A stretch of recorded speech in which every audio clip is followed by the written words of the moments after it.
এই হলো পদ্মা সেতু আমার।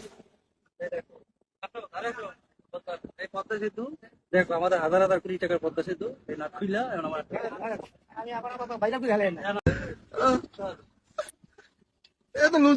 কথা বলতে দেওয়া হয় নাই। পদ্মা সেতুর মধ্যে একটা নাট একটু ডিল ছিল, একজন টিকটকার ইউটিউবার এইটা দেখাইছে শুধু। দেখেন পদ্মা সেতু কাজ হয়েছে, কিন্তু একটু নাট বাকি রয়েছে। একজন একটা ভুল ধরাই দিলে আর তারা পুরস্কার দেওয়া দরকার, কিন্তু সরকার কি করছে, এটা গ্রেপ্তার করছে কেন? এই ভুলটা ধরছে। নাটটা ভালো করে টাইট দিচ্ছে না, পদ্মা সেতু বানাইছে নাট টাইট দিচ্ছে না, এটা তো তাকে পুরস্কার দেওয়া দরকার, তুমি এই ভুলটা ধরে দিছো।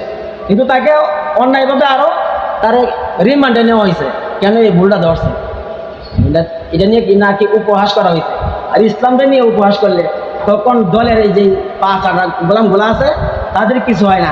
দেখেন, যারা ধর্মকে বিসর্জন দেওয়া, দলকে আগে দল নয়, আগে ধর্ম। আগে ধর্ম পরে দেশ পরে দল। আগে ধর্ম আমার ঠিক থাকতে হবে, আমি কোন দেশের এটা দেখার বিষয় না। আগে ধর্ম ঠিক, তারপরে দেশ ঠিক, তারপরে যার যার অনুযায়ী সে যে দল করতে পারে। কিন্তু যারা ধর্মকে বিসর্জন দেয়, দেখবেন হিন্দু ধর্মের মধ্যে কিছু ঢুকছে, এখন মন্দিরের মধ্যে আক্রমণ করতেছে। আর তাদের মাসি তো দেশে নাই, এখন মাসির কাজ তো তারা করতে হবে।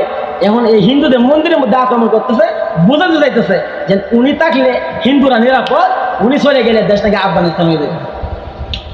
এখন সেনাবাহিনীরা তারা ধরতে হচ্ছে, গ্রেপ্তার করতেছে। এখন 10 জন ধরা খাইছে, তারা সবাই হিন্দু। হিন্দু হইয়াও তাদের নিজের মন্দিরের মধ্যে আক্রমণ করতেছে কেন? দলের জন্য, ক্ষমতার জন্য, কিন্তু ধর্মকে বিসর্জন দিতেছে।